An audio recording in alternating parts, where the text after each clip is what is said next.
தாம்பரம் மாநகராட்சி மண்டலம் 3க்கு உட்பட்ட வார்டுகளில் நடைபெறும் நிர்வாக சீர்கேடுகளை கண்டித்து அஸ்னாபுரம் பகுதி அதிமுக சார்பில் கண்டன ஆர்ப்பாட்டம் நடைபெற்றது.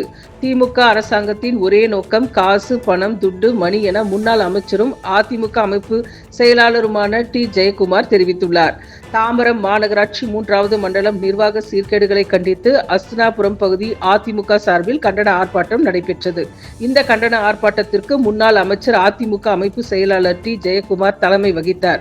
செங்கல்பட்டு மேற்கு மாவட்ட அதிமுக செயலாளர் சிட்லப்பாக்கம் சா. ராஜேந்திரன் முன்னிலையில் நடைபெற்ற இந்த கண்டன ஆர்ப்பாட்டத்திற்கு ஏராளமான பெண்கள் உட்பட அதிமுக நிர்வாகிகள் கலந்து கொண்டனர்.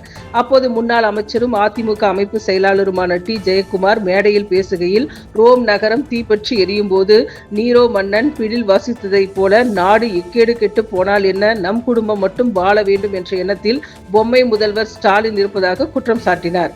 தொடர்ந்து பேசிய அவர், திமுக அரசின் நிர்வாக சீர்கேட்டை கண்டித்து அதிமுக சார்பில் பல கட்ட போராட்டங்கள் நடைபெற்ற நிலையிலும் அதனை கண்டுகொள்ளாத இந்த அரசாங்கம் அடுத்த 6 மாத காலத்திற்கு பின்பு அம்மாவின் ஆட்சி மீண்டும் வளரும் போது மக்களின் அடிப்படை பணிகள் நிச்சயம் செய்து தரப்படும் என உறுதியளித்தார். தொடர்ந்து பேசிய அவர், ஒரு மானம் கெட்ட அரசாங்கம், ஒரு துப்பு கெட்ட அரசாங்கம், ஒரு வெக்கங்கெட்ட அரசாங்கம் தான் தமிழ்நாட்டை ஆண்டு கொண்டிருப்பதாக கடுமையாக சாடினார். திமுகவை பொறுத்தவரையில் காசு, பணம், துட்டு, மணி என்ற எண்ணத்தோடு ஆட்சி செய்து வருவதாகவும் குற்றம் சாட்டினார்.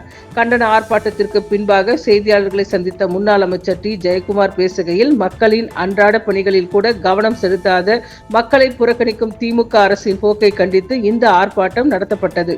அடிப்படை பணிகளில் தாம்பரம் மாநகராட்சி நிர்வாகம் படுதோல்வி அடைந்து விட்டது. தாம்பரம் மட்டுமின்றி தமிழகம் முழுவதும் உள்ளாட்சிகளில் குப்பை முறையாக எடுப்பதில்லை, கழிவு செல்ல வசதி இல்லை, குடிநீர் வசதியும் இல்லை, நோய்களை ஆரம்ப காலத்திலேயே கட்டுப்படுத்த நடவடிக்கையும் எடுப்பதில்லை என்று குற்றம் சாட்டியுள்ளனர்.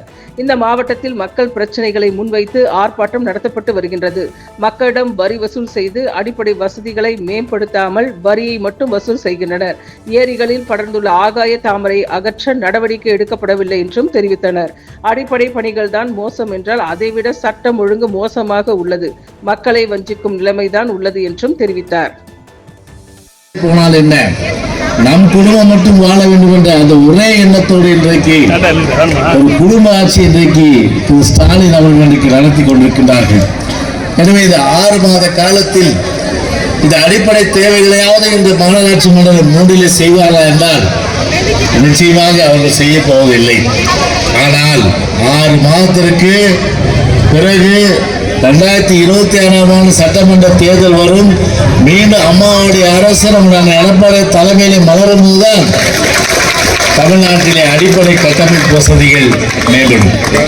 எனவே அந்த வகையிலே இன்றைக்கு மக்களுடைய கவனத்தை ஈர்த்து அந்த வகையிலே அப்படியாவது இதை செய்வார்கள் என்று சொன்னால் நிச்சயமாக இதை செய்வதற்கு கொஞ்சம் கூட மக்களுடைய அந்த உணர்வுக்கு மதிப்பளிக்காத ஒரு மானங்கெட்ட அரசாங்கம் தான் இன்றைக்கு தமிழ்நாட்டை ஆண்டு கொண்டிருக்கின்றது. ஒரு வெட்கங்கெட்ட அரசாங்கம் தான் இன்றைக்கு தமிழ்நாட்டை ஆண்டு கொண்டிருக்கின்றது. ஒரு துப்பு கெட்ட அரசாங்கம் தான் இன்றைக்கு தமிழ்நாட்டை ஆண்டு கொண்டிருக்கின்றது. யார் காரி துப்பினாலும் என்ன, எங்களுக்கு அது கவலை இல்லை. எங்களை பொறுத்தவரை பார்த்தீங்கன்னா ஒரே விஷயம், காசு, பணம், துட்டு, மணி. காசு சுத்தம் சொல்லுங்க, காசு, பணம், துட்டு, மணி, இதுதான் எங்களுடைய ஒரே எண்ணம், ஒரே ஆப்ஜெக்ட், ஒரே எய்ம். இந்த குறிக்கோளோடு தான் நாங்கள் போக முடியும். இந்த அஸ்னாபுரத்தில் ஏரி தூண்டுவாங்கன்னா, ஆகாய தாமரை வளர்ந்தாங்கன்னா, பாதாள சாக்கடை திட்டத்தை கொண்டு வந்தாங்கன்னா, பொத்தேரியை ஆழப்படுத்தி அகலப்படுத்தி அதன் மூலம் எல்லா விதமான அளவுக்கு பணிகள் நிறைவேற்றப்பட்டது. ஆனால் 4.5 ஆண்டு காலம் வாங்கிட்டு தேர்தல் வாக்குறுதி 500க்கும் மேற்பட்ட தேர்தல் வாக்குறுதி கொடுத்தாங்க. கல்விகளை ரத்து பண்ணிட்டாங்களா? சொல்லுங்க, கல்விகளை ரத்து பண்ணிட்டாங்களா? உங்க வீட்டுல படித்து இன்னைக்கு பார்த்தா அவங்க கல்விக்கடன் வாங்கியிருக்காங்க. ஆட்சிக்கு வந்ததுக்கு முன்னாடி தேர்தல் வாக்குறுதி சொன்னாங்க, அவங்க ஆட்சிக்கு வந்த உடனே கல்விக்கடன் அத்தனை ரத்து விடுறாங்க. கல்விக்கடன் ஒன்றே ரத்து விடுறாங்க. சரி, கேஸ் மானியம் ஒரு சிலிண்டருக்கு 100 ரூபாய் தரேன்னாங்க, கொடுத்தாங்களா? 100 ரூபாய் கொடுத்தாங்களா? கொடுக்கல. சரி, 100 ரூபாய் கொடுக்கல. லேப்டாப் மாணவர்கள், அம்மா பாரு எவ்வளவு பெரிய அளவுக்கு பார்த்த ஒரு தொலைநோக்கு பார்வை அம்மாவுக்கு. கொரோனா வரும்னு தெரியாது அம்மாவுக்கு. ஆனா அந்த கொரோனா வந்தது. ஆனா கொரோனா காலம் வந்த உடனே மாணவர்களுக்கு உபயோகப்படுத்தது அந்த லேப்டாப். அந்த லேப்டாப் வச்சு ஆன்லைன் கிளாஸ் எல்லாம் வந்து அவங்க எடுத்து மாணவர்கள் பயன்படுத்துறாங்க. அறிவுபூர்வமா வந்து மாணவர்கள் வந்து அம்மா வந்து உருவாக்குறாங்க. ஆனா அந்த லேப்டாப் வந்து 4 வருஷமா கொடுக்கல. ஆனா இப்ப வந்து எலெக்ஷன் வர்றதுக்காக இளைஞர்களுக்கு வந்து லேப்டாப், அதாவது மாணவர்களுக்கு லேப்டாப் கொடுக்கறதுக்காக 5 லட்சம் லேப்டாப் இப்போ அறிவிச்சிருக்காங்க. அப்போ ஏற்கனவே 4 வருஷம் வந்து கொடுக்க வாங்காத மாணவர்களுக்கு அவங்களுக்கு என்ன பண்ணலாம் அப்படிங்கிறீங்க. சரி, லேப்டாப் கொடுக்கணும். அரசு அவங்க கான்ட்ரிபியூட்டரி பென்ஷன் ஸ்கீம்லேருந்து ஓல்டு பென்ஷன் ஸ்கீம் மாற்றுவோம் அப்படின்னு சொன்னாங்க. மாற்றிட்டாங்களா? அதுவும் வந்து மாற்றல. சரி, அது ஒரு பக்கம் அது தேர்தல் வாக்கு.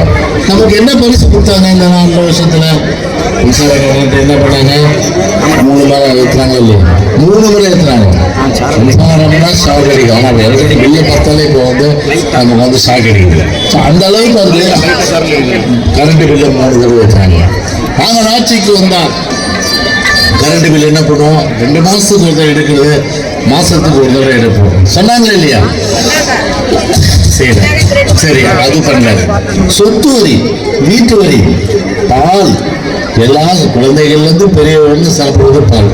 அந்த பால் விலையை கூட அது மற்ற அரசாங்கம் முழுமையாக ஏற்றி அதை அது மூலம் வந்து இன்னைக்கு வந்து ஒரு மக்களுக்கு பெருமை